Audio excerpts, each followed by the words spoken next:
violência, medo, insegurança. A quantas realidades podemos estar vulneráveis em uma situação tão corriqueira como uma simples ida ao supermercado? Hoje você vai conhecer a Pamela, que sofreu um sequestro enquanto guardava suas compras no carro ao sair de um mercado. Uma história de resiliência, força e esperança que você vai conhecer agora.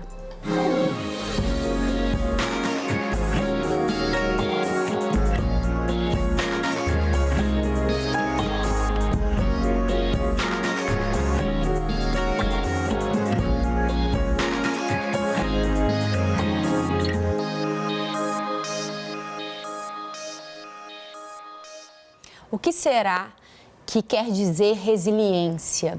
Muitos dizem que é uma habilidade, uma capacidade de retornar ao seu estado original depois de um grande trauma, um bloqueio, uma dor muito grande, uma pressão muito grande.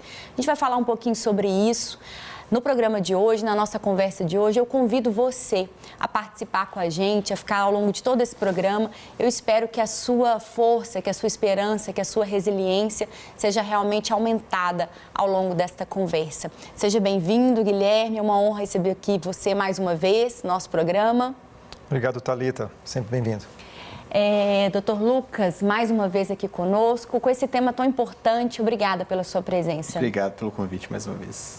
E como a gente gosta sempre de começar o programa, ouvindo a história de hoje, uma história de muita dor, violência, mas também de superação e resiliência.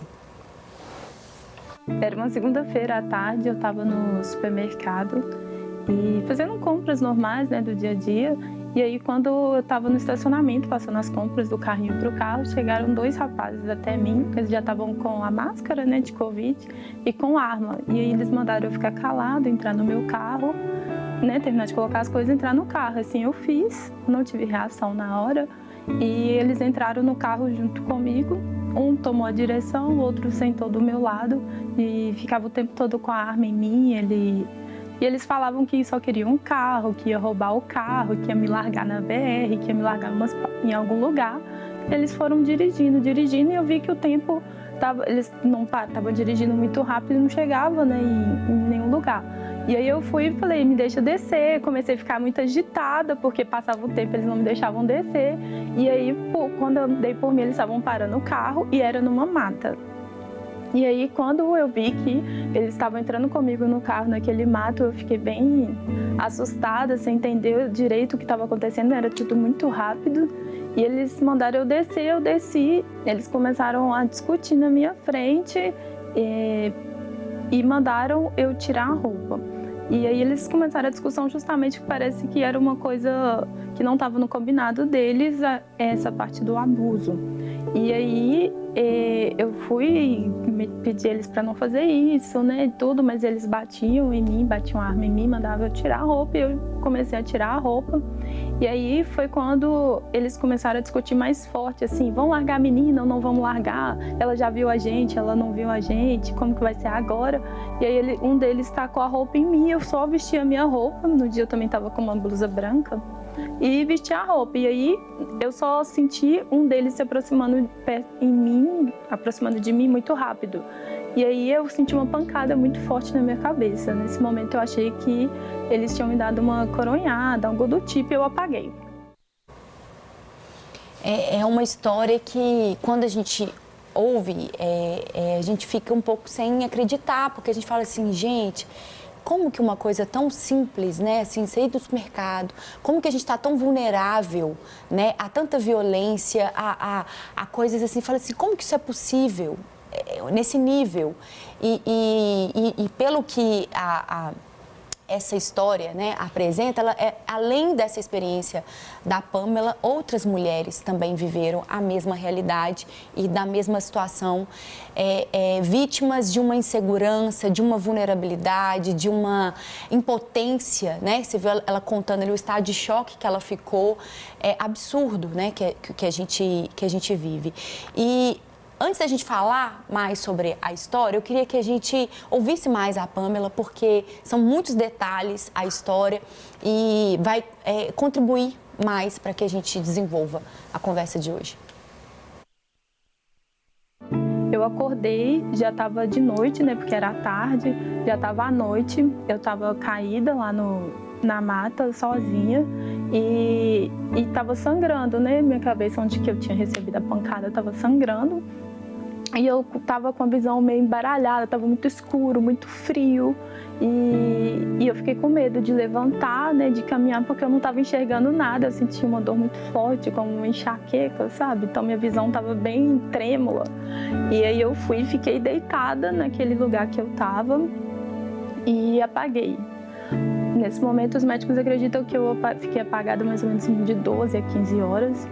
E eu acordei na manhã seguinte, já estava com sol, né, já estava um pouco quente, eu me esquentei e fui caminhar para procurar socorro, para tentar sair daquela mata. Enquanto eu estava apagada, eu vi um farol passando à minha direita. Então, quando eu acordei, eu pensei assim, eu tenho que caminhar para onde eu vi o farol para procurar socorro, né? E aí eu comecei a caminhar e durante o percurso da mata, o mato era muito alto.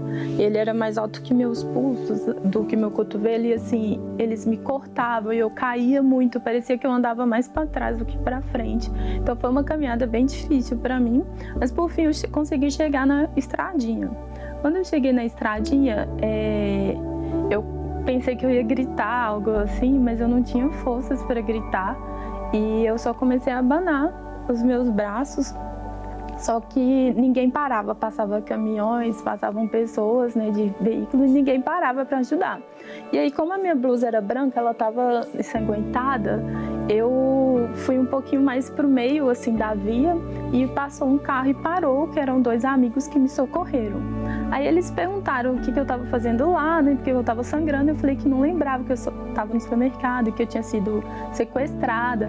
Aí que eles me falaram que eu estava em Itaúna.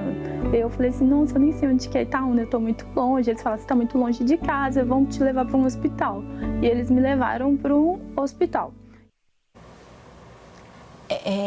A gente não tem muito não tem como ter a dimensão de uma situação como essa, de uma vulnerabilidade como essa, um risco como esse. Mas só para essas 2 primeiras falas da Pamela, dá para a gente poder ter noção da extensão, né, do drama, do trauma, do que ela estava passando, né?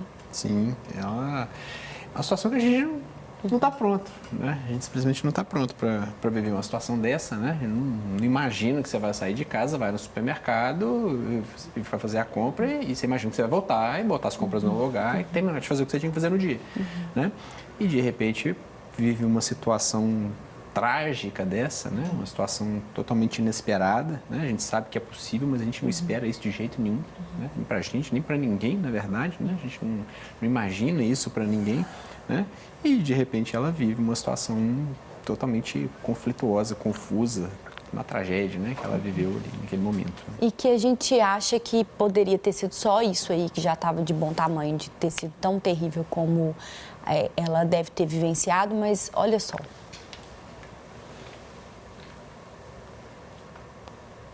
Eles foram tirar a tomografia para saber por que eu estava sangrando, porque eu não lembrava, né? Até o momento que eu estava acordada, eu só lembrava da pancada na cabeça. Aí, quando fez a tomografia, que o médico veio me contar que eu tinha sido baleada. Eles deram 2 tiros a queima-roupa na minha cabeça. E naquele momento, por alguns segundos, né, o mundo deu uma parada para mim e eu falei, e aí, doutor, como que vai ser agora, né? Ele disse assim, olha, sua visão tá meio embaralhada, tá meio turva, porque eu enxergava vultos, eu não tava tendo muita nitidez, eu não tava enxergando bem. Ele disse assim, mas não era para você estar enxergando nada. As 2 balas, né, uma tá perto da região da sua visão, então não era para você estar enxergando, e a outra, ela tá mais ou menos aqui, assim, no meu cerebreiro. Ele disse que pelo menos uma parte do meu corpo deveria estar paralisado. Ele estava espantado em como que eu estava enxergando e sentindo os meus movimentos. E aí eu fui e falei, tá bom, doutor, né?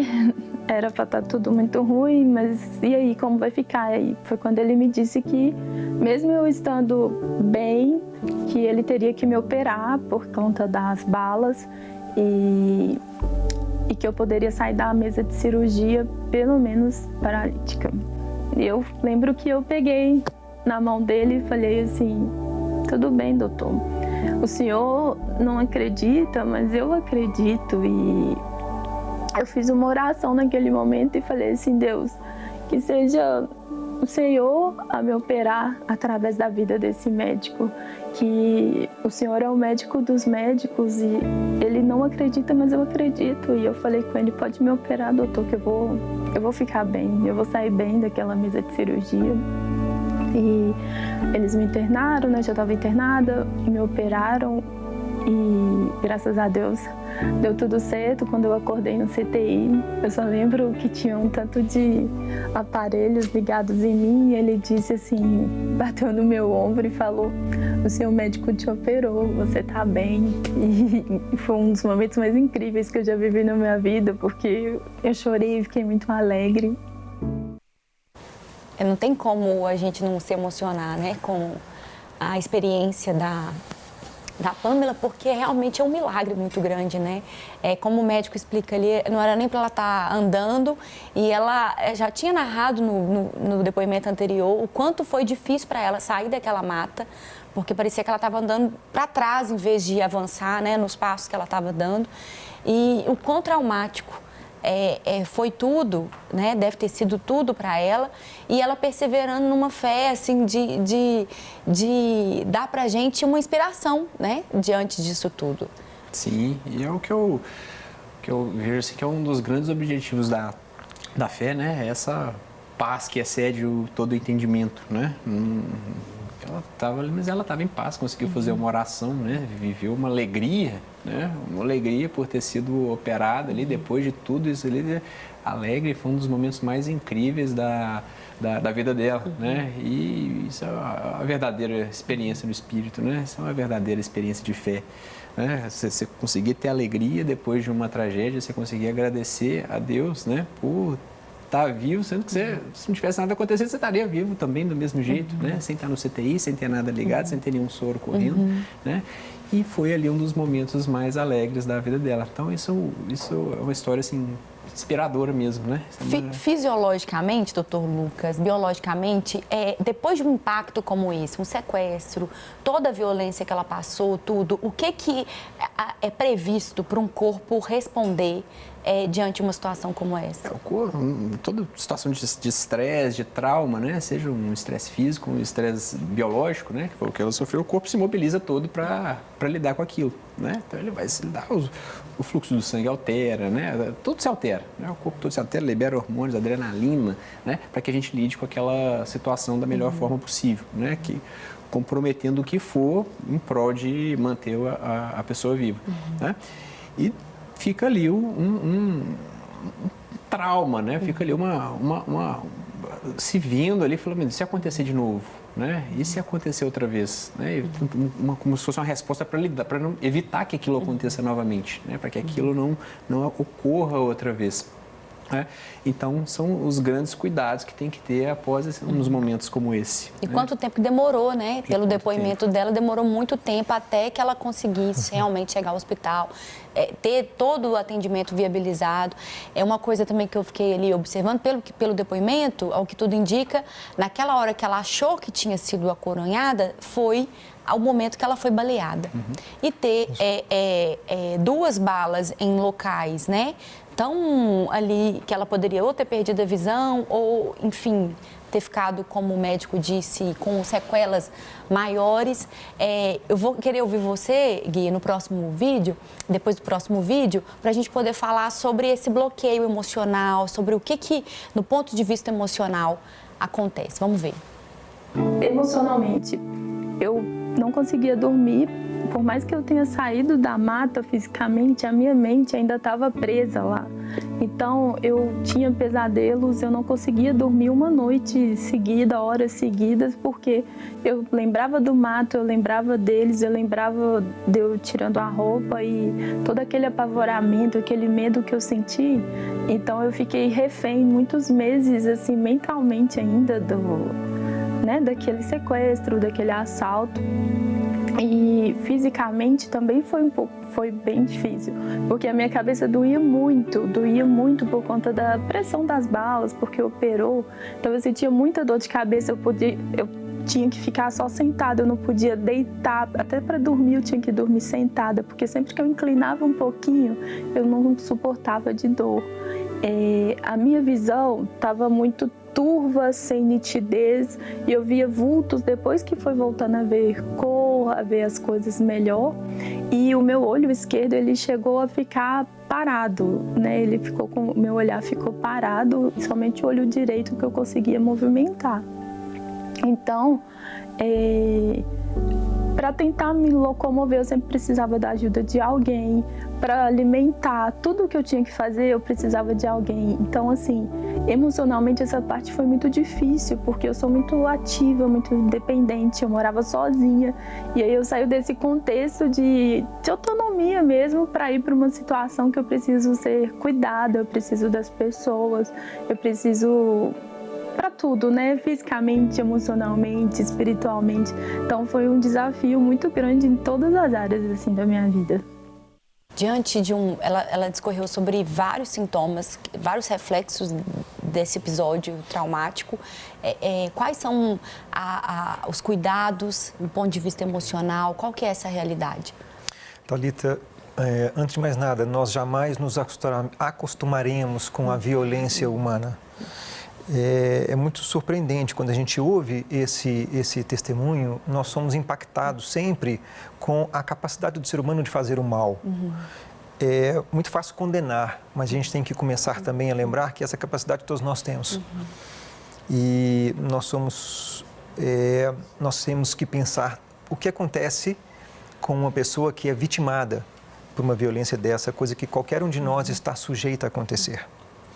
E ela então conta essa história e a gente começa a perceber, se eu fosse ela, podia ter feito de uma forma, podia ter reagido de uma forma, podia ter reagido de outra.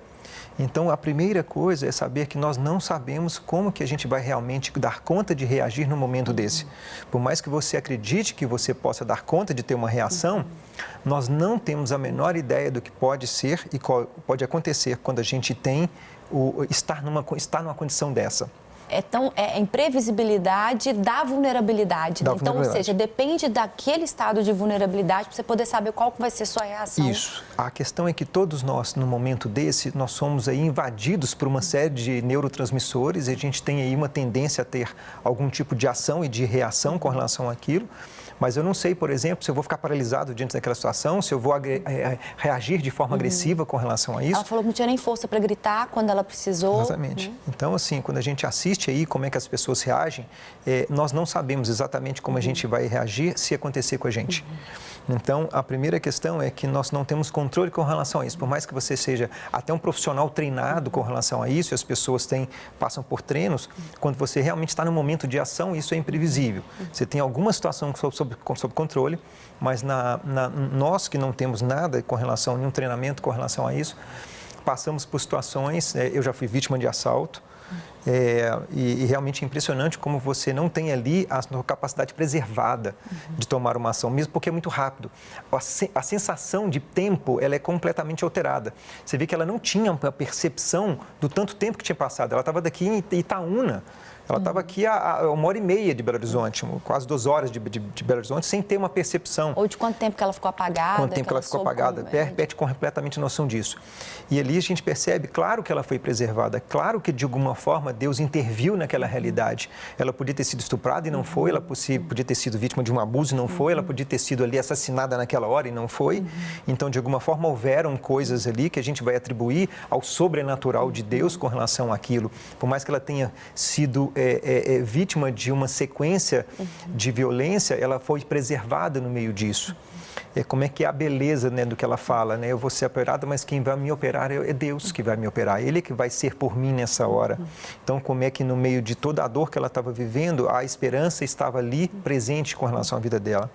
Os cuidados que a gente precisa de ter em todo episódio pós-traumático vai variar de acordo com o tipo de sintoma que essa pessoa oferecer. Tem pessoas que a gente fala de uma resiliência maior. A resiliência é sim essa capacidade da gente voltar a um estado emocional que a gente tinha anterior, depois de cessado o processo de pressão. É uma palavra que, inclusive, a gente emprestou da física. Né? A hora que você espreme um objeto, depois que você tira a pressão, ele volta ao seu estado natural. A resiliência seria isso. Como é que eu vou voltar a ser como eu era antes? Esse episódio pode demorar meses, pode demorar anos, onde a sua mente fixou com os elementos que estavam envolvidos com aquela situação em cena. Como ela falou que tinha saído da mata e a mata continuava na mente dela. No pensamento repetitivo que perseguia. Às vezes ela vai ter uma dificuldade, por exemplo, toda vez que ela for fazer uma compra no supermercado, ela entra num estado de vigilância extrema, de uma coisa meio paranoica, meio persecutória. E todos esses estados têm que ser observados, porque se eles não forem indo diluindo com o passar do tempo, tem uma remissão espontânea desse quadro, ela vai precisar de ajuda. Uma ajuda profissional, muitas vezes uma ajuda medicamentosa, para ajudar a aliviar esses sintomas, ela conseguir passar por esse processo. A gente está usando o exemplo dela, mas pode servir para qualquer outro trauma que alguém tenha. Qualquer outro episódio de trauma que seja com violência ou não. O ideal é voltar para uma vigilância equilibrada. Seria isso? Sim. Claro que a gente, a partir de um episódio desse, a gente tende, quando a gente percebe e ouve um caso desse, a gente nos primeiros momentos ali, a gente fica mais vigilante, mas a nossa tendência é que isso passe, a nossa tendência é mais relaxar. Nós aí que vivemos uma vida cotidiana, a gente percebe que vários cuidados, volta e meia a gente recebe ali no Instagram uma dica que a polícia dá, uma dica que a gente precisa fazer. Mas é questão que a gente meio que esquece, a gente abre mão, né? A gente acaba relaxando. Porque você pode também acabar indo para um outro lado, que é o paranoico, né? Sim. De ficar pensando que uma ansiedade de que qualquer coisa vai acontecer comigo, que eu vou morrer, uma ansiedade muito grande ali em torno dos medos. Que também não dá para viver desse jeito, né? Claro que a gente tem que achar ali o ponto de convergência, né? A ideia que a gente sempre busca, né? O que me é um equilíbrio com relação a isso. Eu não preciso viver uma vida com completa tensão, mas também eu não posso deixar de ser vigilante com relação ao mundo que a gente vive, com todo um apelo de violência que está aí todos os dias na vida da gente, todo um clima de insegurança que gera. E a gente não sabe o que vai acontecer, porque às vezes uma pessoa pode estar ali com uma intenção só de furtar o seu celular, mas ali você não sabe qual que é o limite de alguém que vai te cometer um homicídio de uma forma completamente brutal e desnecessária. Isso. Vamos ver como que ela compartilha, segue no depoimento dela. Hoje eu me sinto muito bem. Eu sinto que valeu a pena eu ter acreditado que eu ficaria bem, que passaria tudo, né? Porque de fato passou. E eu me sinto muito feliz e privilegiada, porque hoje eu retomei a minha vida, hoje eu sou contadora, então eu precisava muito da minha visão e um dos meus medos era, meu Deus, o que vai ser de mim agora, né, sem poder enxergar? Então hoje eu retornei ao meu trabalho, eu estou trabalhando, eu estou atuando na minha profissão de novo e hoje eu voltei a fazer caminhada, voltei a correr, fazer trilha. Então assim, hoje eu me sinto extremamente privilegiada por poder estar bem, por poder estar viva. E eu vejo que a minha vida tem um propósito. Antes do assalto, né, eu costumo separar a Pamela antes e pós-assalto, né? Porque para mim foi um marco mesmo. Hoje a minha vida tem propósito. Antes eu não conseguia entender muito bem, assim, Deus é tão grande, vai desenhar histórias para cada um, mas o que teria de especial para mim? E depois de tudo isso que aconteceu, uma das coisas que Deus mais tratou comigo foi: Ele ama cada um de nós e Ele é um Deus de detalhes, Ele se preocupa com a gente, Ele não está indiferente à nossa dor, né? Assim como Ele quer participar das nossas alegrias, Ele está junto com a gente em todos os momentos. E hoje a minha vida tem sentido, a minha vida tem um propósito. Uma das minhas maiores alegrias hoje é poder compartilhar com as pessoas o que aconteceu comigo, porque desde que eu estava no hospital eu falava assim, eu quero contar para todo mundo o quanto que Deus é bom, que Jesus continua sendo o mesmo, que Ele opera maravilhas, que Ele faz milagres. Acredita no que você não está conseguindo contemplar agora. Você é um bom motivo para viver, você pode inspirar pessoas, você é amada por Deus. E você vai viver uma história linda, Deus tem um propósito lindo para a sua vida e não desista. Não desista, acredite. Mesmo se as pessoas, mesmo se o médico te falar que não tem jeito, que não sabe como você vai ficar, não olha para as circunstâncias, não olha para o vento, não olha para a tempestade, não olha para essas coisas. Acredita. Acredita, acredita, acredita e confia que vai dar certo. Tem um versículo que eu gosto muito na Bíblia que diz que a fé é a convicção das coisas que se espera e não se vê. Acredite. A gente abriu esse programa, começamos falando sobre a questão da resiliência, você falou sobre essa questão física, né? E eu fiquei pensando ali, por meio do depoimento da Pâmela, por meio do testemunho dela, que a resiliência, se você for fazer uma analogia bíblica sobre isso, é muito mais do que voltar à nossa forma anterior. Porque ela disse que ela encontrou um propósito, que ela mudou a forma de enxergar a vida e tudo. Mas voltar ao original de Deus para nós, que é, ainda que a figueira não floresça, ainda que não haja fruto na videira, ainda que as tribulações elas sejam grandes, ainda que aos olhos naturais, é uma loucura você achar alguma coisa boa e significativa de um trauma, de uma tragédia tão absurda, né, que é um ser humano fazer algo tão terrível com outro ser humano, ela ressignificar isso a partir da perspectiva dela sobre Deus e ver nesta experiência de dor, né, florescer um testemunho de fé para levar para outras pessoas. Ou seja, ela ressignificou e ela mesma, a dor dela, deixou de ser o foco da história dela. Mas ter atravessado isso em Deus, isso se tornar um testemunho é um fato de alegria e de esperança para ela e de poder levar isso para outras pessoas. E eu acho que todas essas formas, seja medicamentosa, quando a gente precisa, seja terapêutica, que eu acredito que a gente sempre precisa, né? O medicamento, vocês psiquiatras é que vão poder dizer pra gente quando e a quantidade, por quanto tempo, e se não para a vida toda. Mas o terapêutico, eu falo, Gui, que vocês precisam trabalhar muito, que Deus abençoe muito vocês, né, terapeutas, psicólogos, porque a gente realmente precisa fazer uma nova leitura, né, da vida e de tudo. E que bom que a gente teve a oportunidade de ouvir a Pâmela hoje. Vocês não puderam falar tanto, eu já não vou me estender mais porque o nosso tempo terminou, porque Pâmela, você é um bom motivo para viver e nós agradecemos por você ter ressignificado tudo em Deus, estar fazendo isso a cada dia e ter compartilhado a sua história conosco. E eu sei que, sim, todo mundo que está nos ouvindo e nos vendo agora pode também ser expandido na fé pela sua experiência, pelo seu coração. Um beijo grande para você que nos acompanhou hoje e até o próximo programa, se Deus quiser. Obrigada, Guilherme. Obrigado. Obrigada, Lucas. Obrigado, Alice.